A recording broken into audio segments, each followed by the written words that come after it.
aunque nosotros no hemos terminado todo lo que pudiéramos decir acerca de que la cultura tiene un lado económico,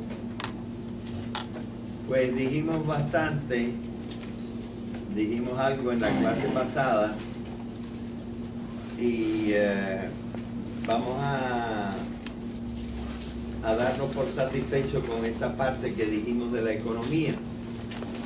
Una de las ideas principales es que la economía se desarrolla para poder mantener nuestra biología, y por eso es que la naturaleza en la cultura se complementa, lo económico complementa lo cultural, lo biológico, porque es para subsistir, y nosotros subsistimos básicamente a base del trabajo. Por eso ahora no estamos subsistiendo tan bien,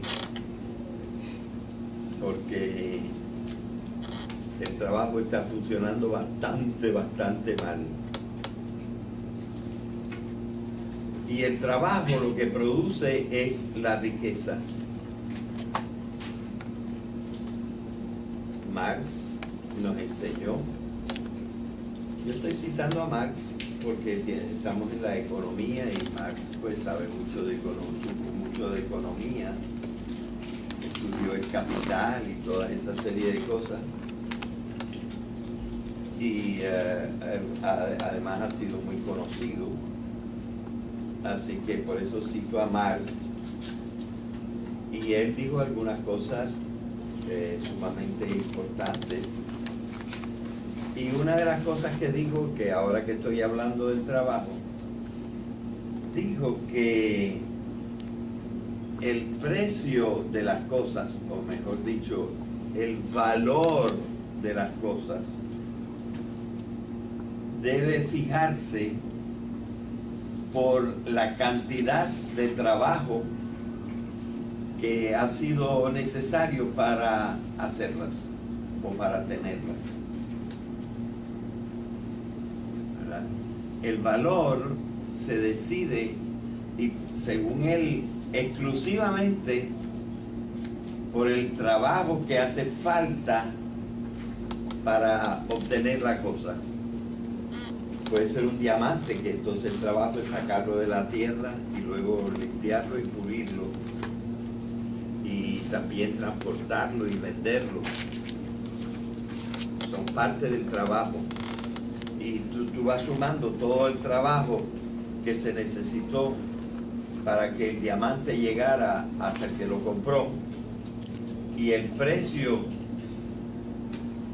del diamante, que representa su valor, es la suma del trabajo que se ha necesitado para hacerlo. Y lo mismo para esta pluma, y para este espejuelo, y para este sobre. Cada cosa, lo que vale, su valor económico, es la cantidad de trabajo que se ha metido para hacerlo. Yo no sé bastante economía para saber si todavía actualmente se cree que el 100% del valor es el trabajo, porque hay otras cosas, no sé. Las cosas que se encuentran fortuitamente, que no ha costado mucho trabajo, luego valen. Y entonces, ¿en qué sentido ese es su valor verdadero? Yo no sé responder eso. Pero en lo grueso, el valor de las cosas es por el trabajo. El valor de las cosas es por el trabajo invertido en hacerlo. Y entonces este valor es la riqueza. ¿Y qué cosa es la riqueza? Cualquier cosa que sirve para subsistir o subsistir mejor. ¿Verdad?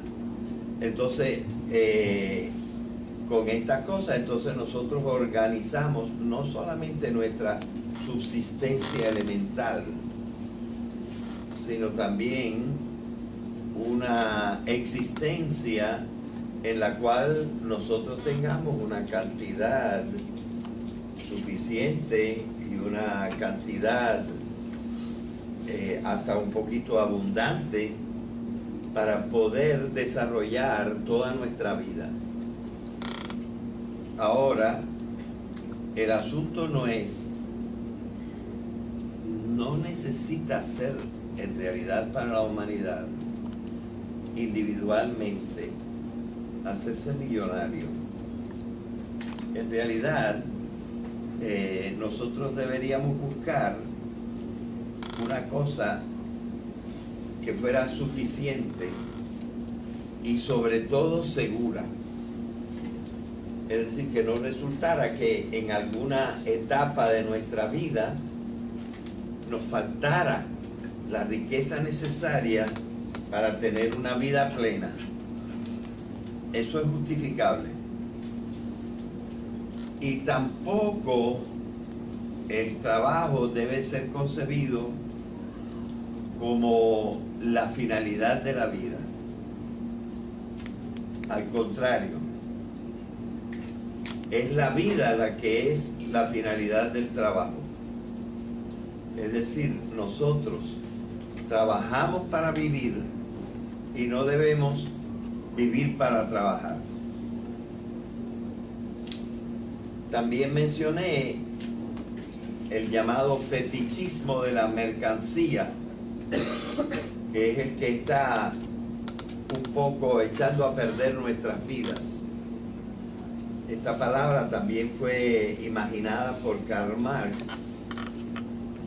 ¿Qué cosa es el fetichismo de la mercancía?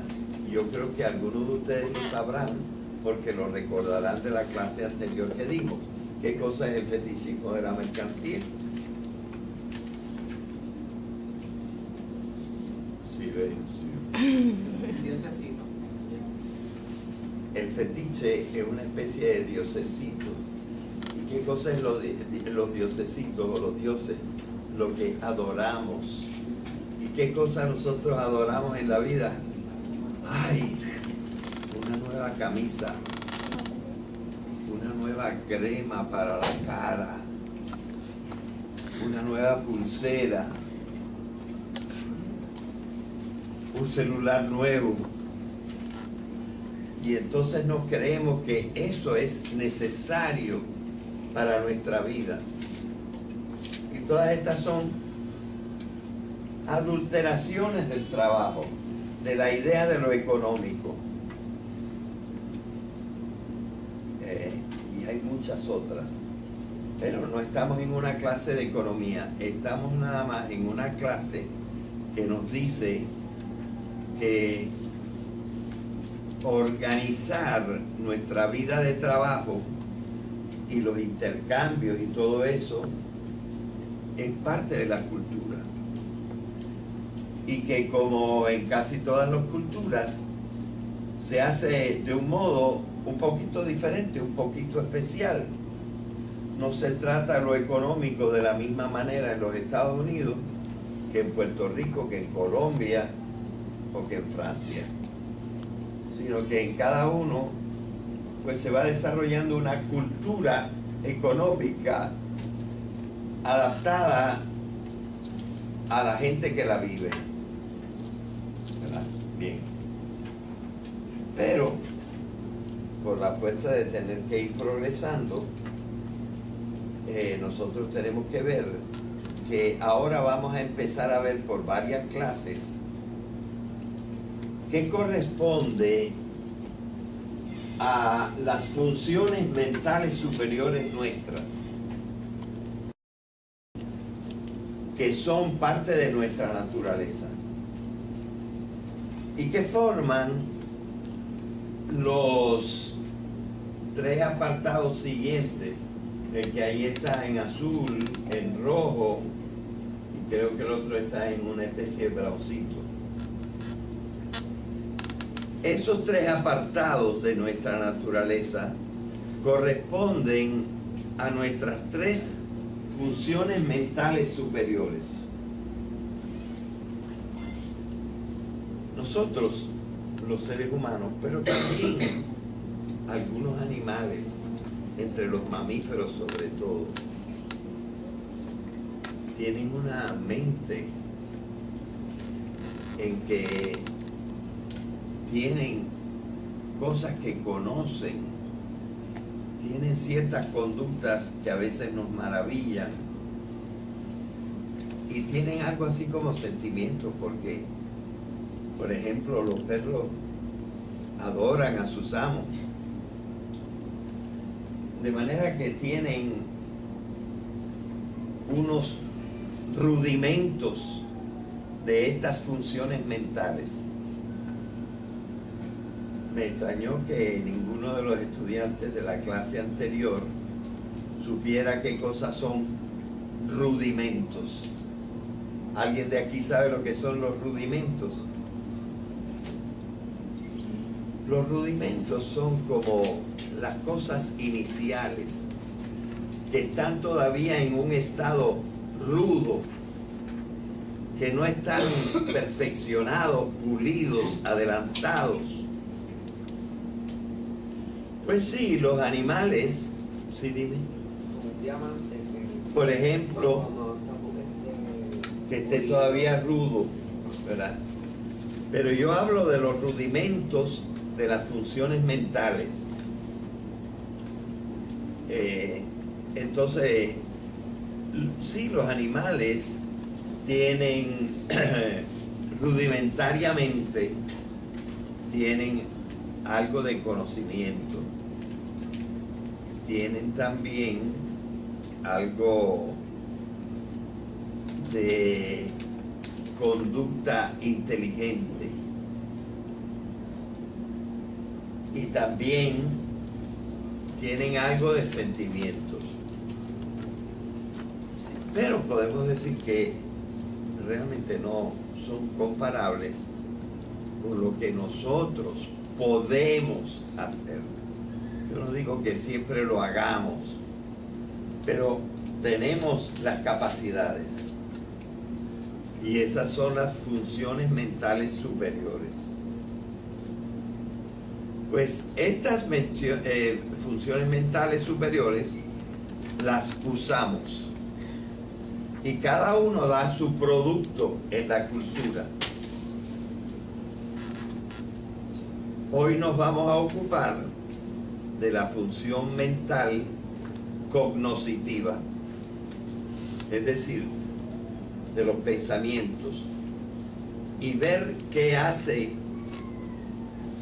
en la cultura. Aunque quizás no sea todo, voy a mencionar tres cosas. En primer lugar, muy importante, lo que ahora pudiéramos llamar saberes populares. La gente vieja en los pueblecitos es la que sabe cómo cocinar las cosas, darle un buen saborcito, y sabe cuál hierba quita el dolor de cabeza y cuál te quita la picazón. Y sabe así una serie de cosas. A veces lo mezclan, como sabe, una hierba para que el vecino no me moleste, o para hacerle un mal de ojo al vecino. En este caso también los saberes populares pueden tener estas desviaciones. Pero nosotros estamos tratando ahora de que con la acumulación de conocimientos que ahora tenemos, no se nos vayan perdiendo los saberes populares. Y a veces parte de los saberes populares que se han perdido es cómo tratar a las personas, cómo tratar a los niños.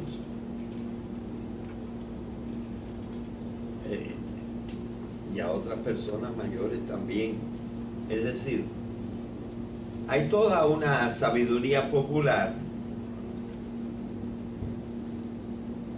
que es un acervo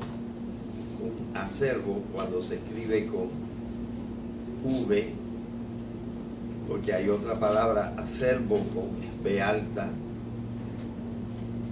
pero el acervo con V quiere decir una acumulación, un montoncito. Hay un acervo de conocimiento popular que no deberíamos perder. En el año 2012, aquí en Ponce, hicimos el encuentro número 23 de educación y pensamiento, organizado por la UPR, y vino un profesor de Bogotá que hizo unos talleres, por cierto yo los grabé, unos talleres para decir el trabajo que él estaba haciendo para la conservación de los saberes populares en Colombia. Y había muchas cosas interesantes, y la gente del pueblo, porque eso lo hicimos para la gente de la ciudad de Ponce, y vinieron gente de la comunidad a decir lo que ellos sabían de tal cosa de la cocina, de tal cosa de las hierbas, de tal cosa de la medicina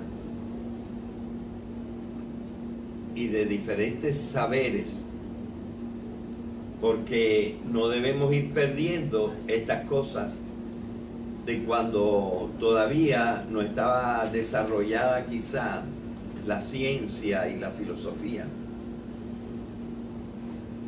Así que toda cultura debería tener su acervo de saberes populares y tratar de conservarlos. Es parte de la cultura. Ahora quizá nosotros le prestamos más importancia a otras dos formas de tratar y de aumentar nuestros conocimientos. Y estas dos formas de aumentar nuestros conocimientos las pudiéramos llamar la ciencia y la filosofía.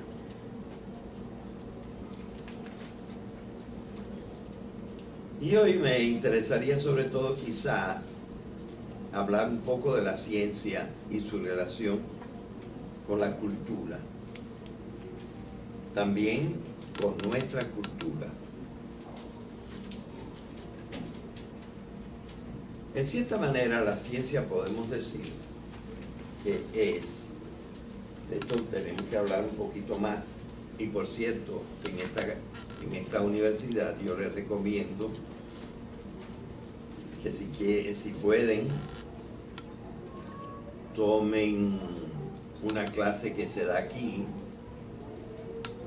la da el profesor Harry Nieves, una clase que se llama Filosofía de la Ciencia, para saber cómo se hace ciencia. Y esto también nos ayuda a que nosotros personalmente sepamos pensar mejor, ¿verdad? Pero la ciencia no ha estado siempre con los seres humanos. Es una cosa que se ha ido desarrollando poco a poco. Y en parte también los saberes populares se han ido tecnificando, se han ido formalizando y organizando hasta que nosotros podemos conocer las cosas por principios científicos, que no es lo mismo que conocerlos por la experiencia, sin saber verdaderamente las causas de por qué la salvia quita el dolor. Sabemos que lo quita, pero no sabemos por qué lo quita. Todavía nosotros tomamos medicinas que sabemos que producen un efecto, pero no sabemos por qué producen el efecto. Si supiéramos por qué producen el efecto, podríamos usar para más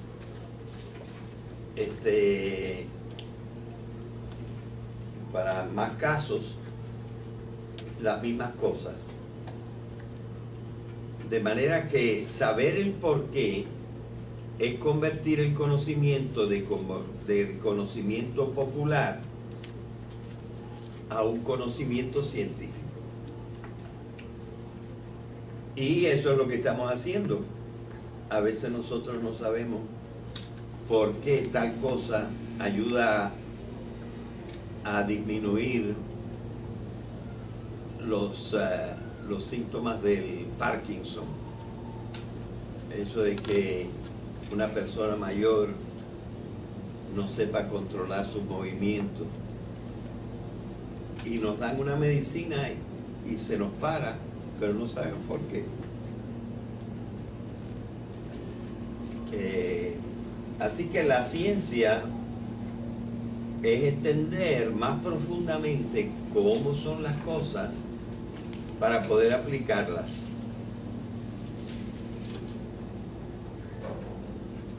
Yo creo que sería muy difícil decir cuándo nació la ciencia,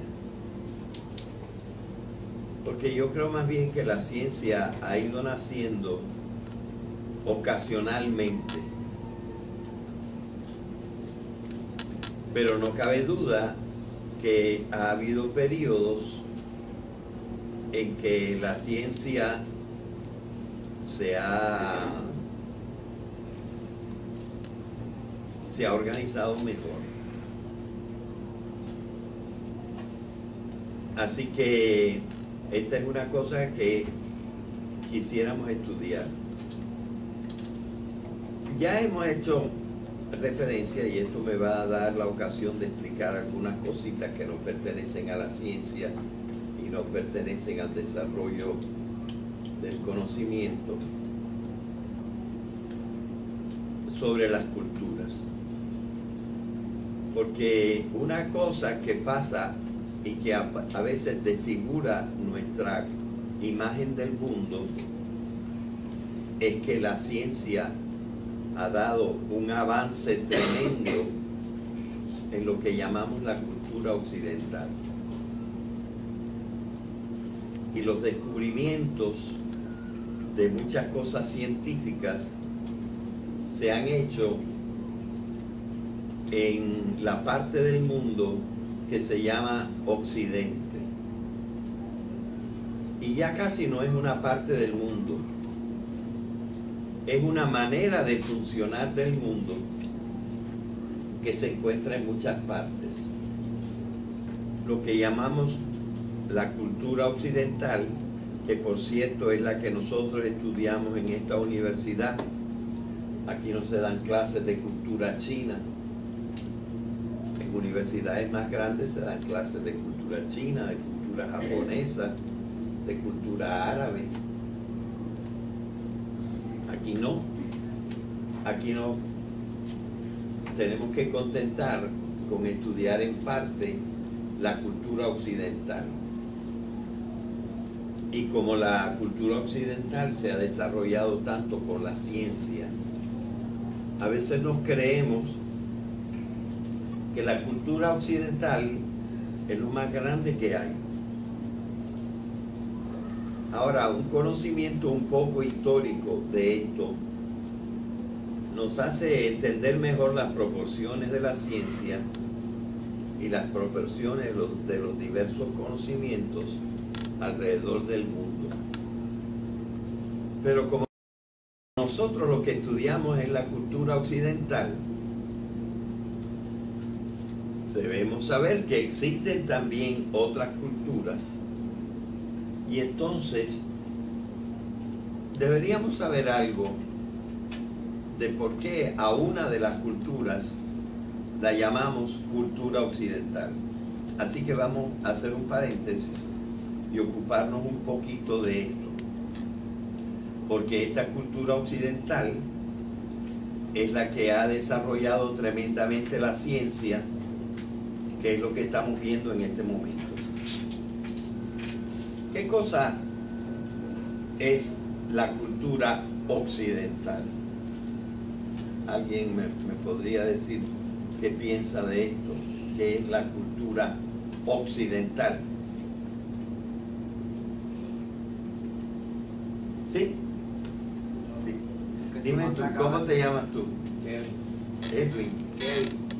Kevin. ¿Qué es la cultura occidental?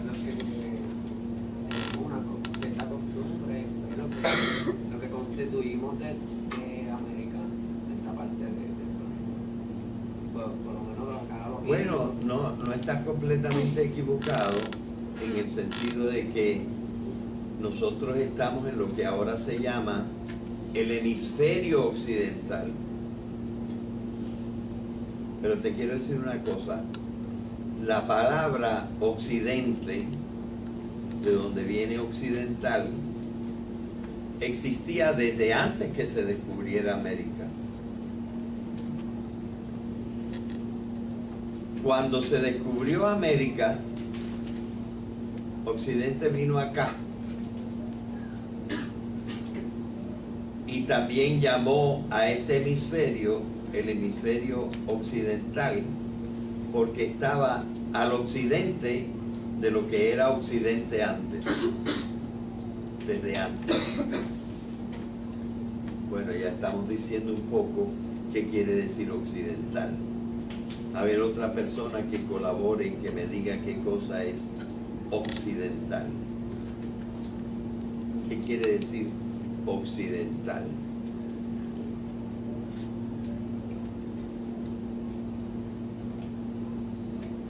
Occidental quiere decir que está en la parte occidental del planeta.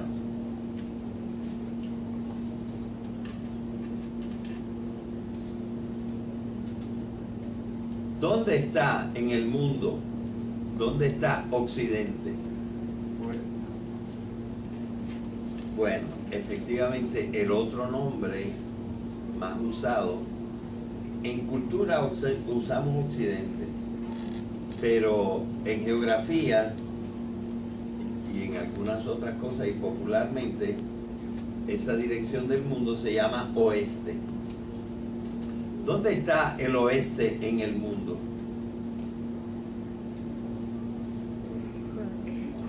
¿Cómo? ¿Dónde está el oeste en el mundo? Claro, la pregunta es una trampita. ¿Quién descubrió la trampita? Al lado del este. A la izquierda del este, ¿verdad? Si miramos al norte. ¿Dónde está la trampita cuando yo digo dónde está Occidente en el mundo? Pudiéramos decir en todas partes y en ninguna parte. Porque fíjense, Santo Domingo está al occidente de Puerto Rico, pero Cuba está al occidente de Santo Domingo y México está al occidente de Cuba y Japón está al occidente de México y la India está al occidente de Japón y Persia o Irán está al occidente de la India, Israel está al occidente de Persia, Italia está al occidente ¿de cuál dije yo anteriormente? De Israel. España está al occidente de Italia. Estados Unidos, bueno, no, y Puerto Rico está al occidente de España. Así que todo el mundo es occidente.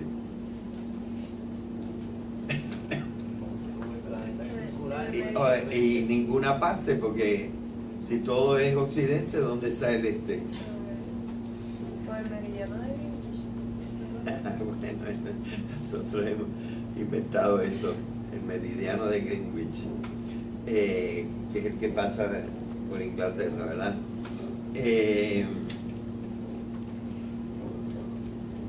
Pero la respuesta que pudiéramos dar es esta.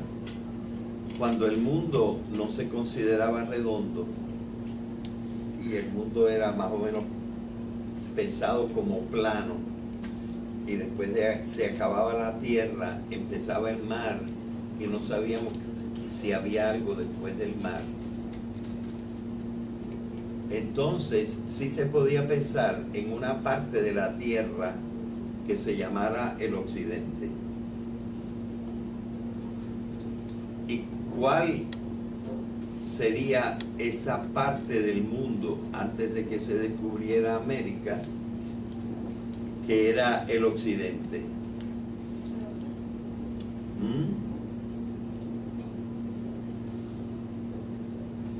Bueno, allí en esa parte había 3 continentes. ¿Cuáles eran los continentes?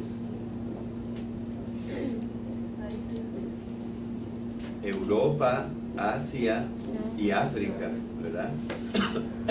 Teníamos Europa acá, Asia acá y África acá. ¿Cuál es la parte que está más al occidente? Europa.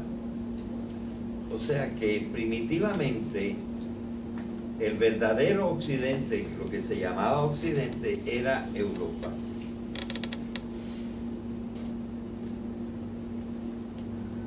Y como la cultura nuestra, especialmente esas partes que vamos a estudiar aquí de Grecia y de Roma, estaban en Europa, entonces nuestra cultura se llama la cultura occidental.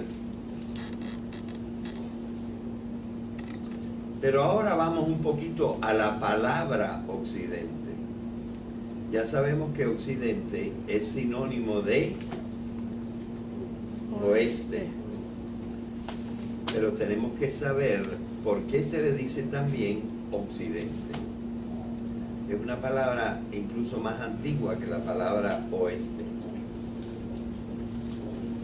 Y la respuesta básica es por el sol.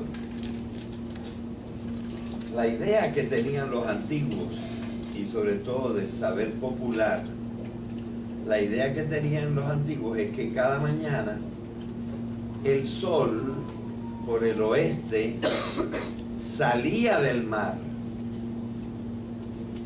Salir en latín se dice orire. Y entonces por eso el este se llama también el oriente, que quiere decir el lugar del sol saliente, saliente del mar. Así que oriente quiere decir salir. Entonces el sol cada mañana salía del mar y subía al cielo y llegaba hasta una parte que ahora nosotros llamamos el cenit, que en español ahora se escribe con C-E-N-I-T, pero que a veces se conoce como Z-A-N-I-T-H,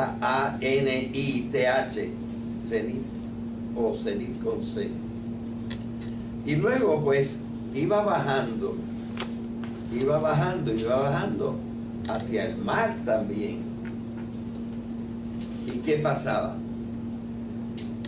Que el mar cada tarde mataba al sol. Y eso es lo que quiere decir occidere, matar. Cada noche el mar mataba al sol. La raíz Sid, como por ejemplo en homicidio, que quiere decir matar a un ser humano, es eso, la raíz Sid.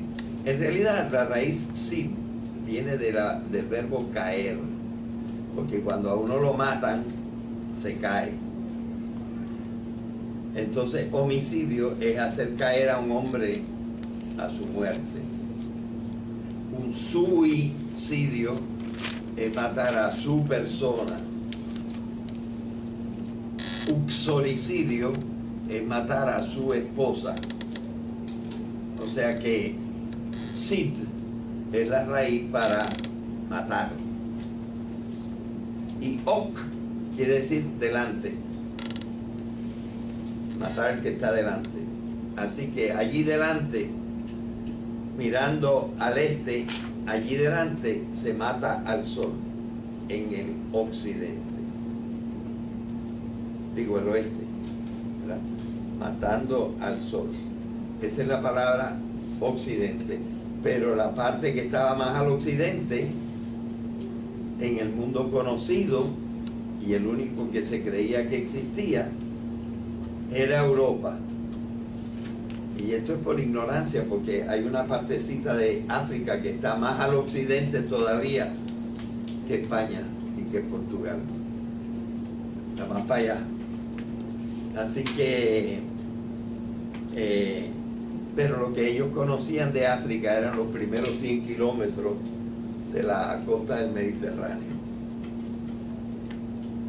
No conocían más de África para abajo. De manera que Occidente era Europa.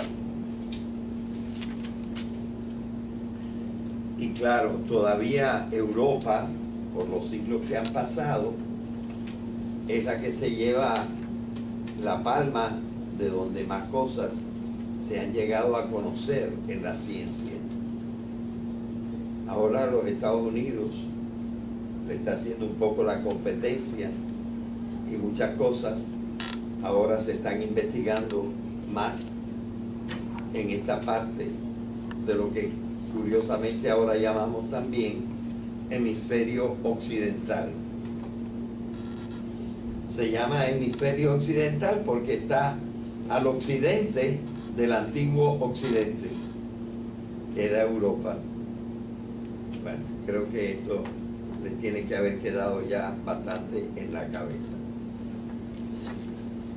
Pero no toda la ciencia se desarrolló en Europa.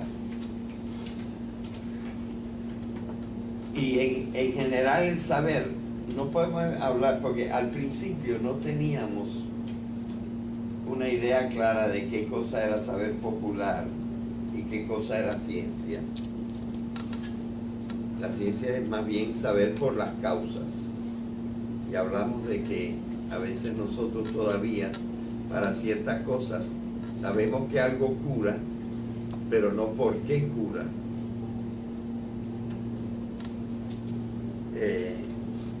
Porque algo funciona. ¿Sí? ¿Tú querías decir algo? Ah, bueno.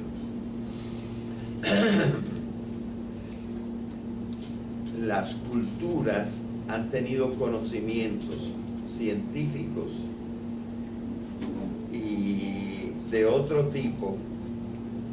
Digo de otro tipo porque yo tengo una pequeña dificultad con hablar de filosofía, que es el otro tipo de conocimiento, porque yo creo que los saberes de otros pueblos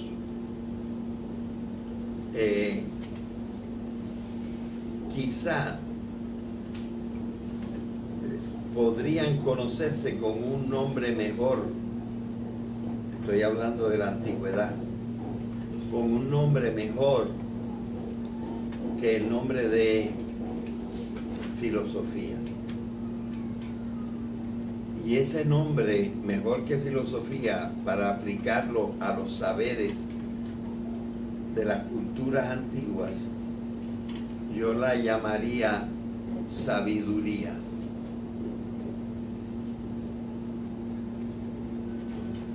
Y les voy a hacer una pregunta. ¿Qué creen ustedes que es más importante? ¿Tener filosofía o tener sabiduría? Tener sabiduría. ¿Ah? Tener sabiduría. Tener sabiduría.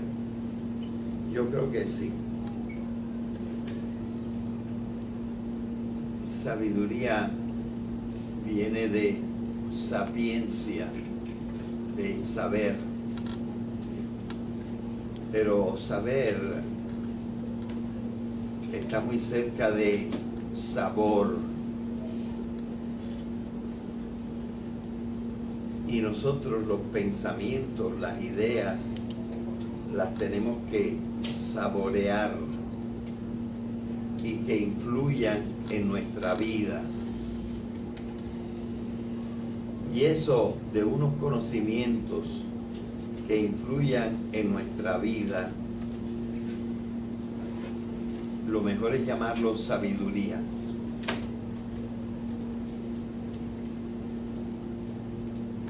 Claro, por ejemplo, Sócrates, filósofo griego, amaba más que nada la sabiduría. También en Occidente se ha amado la sabiduría.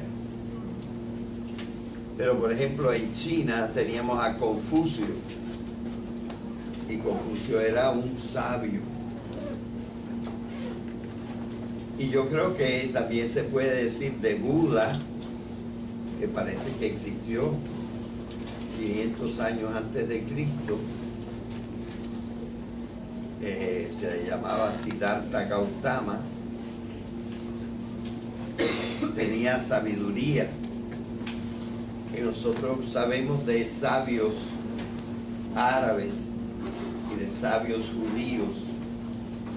Y así conocemos la sabiduría de la antigüedad. Ciertamente había sabiduría también en África.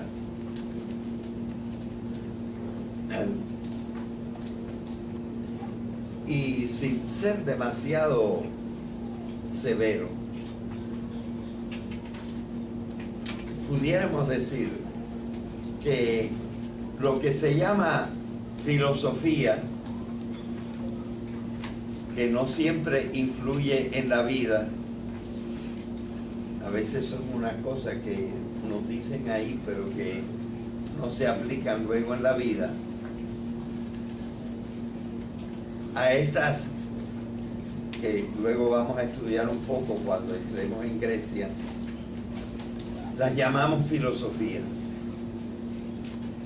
Yo distingo un poquito así. La sabiduría es más cordial, más del corazón, aunque se necesita también la mente, la inteligencia, ¿verdad?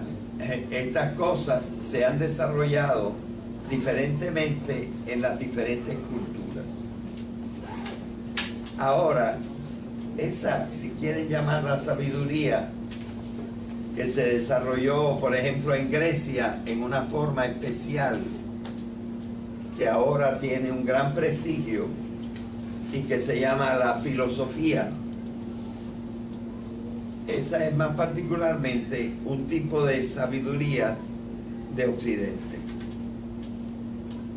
Aunque claro, ahora, como les dije, ya Occidente no está en ninguna parte, porque hay indios y japoneses y sudamericanos que saben muchísimo, que son fantásticos en las cosas que saben. De manera que ahora la ciencia no pertenece a ningún lugar, pertenece a toda la humanidad. Pero la filosofía, la sabiduría que llamamos filosofía, quizá podemos decir que nació en Occidente. Vamos a dejarlo ahí hoy. suma del trabajo que se ha necesitado para hacerlo. Y lo mismo para esta pluma, y para este espejuelo, y para este sobre. Cada cosa, lo que vale, su valor económico es la cantidad de trabajo que se ha metido para hacerlo. Yo no sé bastante economía para saber si todavía actualmente se cree que el 100% del valor es el trabajo, porque hay otras cosas, no sé, las cosas que se encuentran fortuitamente, que no ha costado mucho trabajo, luego valen. Marx, porque estamos en la economía y Marx pues sabe mucho de economía, estudió el Capital y toda esa serie de cosas, y además ha sido muy conocido, así que por eso cito a Marx, y él dijo algunas cosas sumamente importantes. Y una de las cosas que dijo, que ahora que estoy hablando del trabajo, dijo que el precio de las cosas, o mejor dicho, el valor de las cosas, debe fijarse por la cantidad de trabajo que ha sido necesario para... Y por eso es que la naturaleza en la cultura se complementa, lo económico complementa lo cultural, lo biológico, porque es para subsistir. Y nosotros subsistimos básicamente a base del trabajo. Por eso ahora no estamos subsistiendo tan bien, porque el trabajo está funcionando bastante mal. Y el trabajo lo que produce es la riqueza. Marx nos enseñó, yo estoy citando a hacerlas o para tenerlas, ¿verdad? El valor se decide, y según él, exclusivamente por el trabajo que hace falta para obtener la cosa. Puede ser un diamante, que entonces el trabajo es sacarlo de la tierra y luego limpiarlo y pulirlo, y también transportarlo y venderlo. Son parte del trabajo, y tú vas sumando todo el trabajo que se necesitó para que el diamante llegara hasta el que lo compró, y el precio del diamante, que representa su valor, es la suma .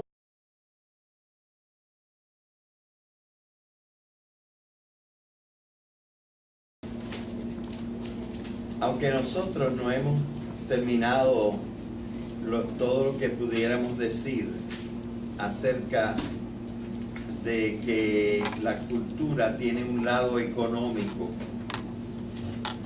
pues dijimos bastante, dijimos algo en la clase pasada, y vamos a darnos por satisfechos con esa parte que dijimos de la economía.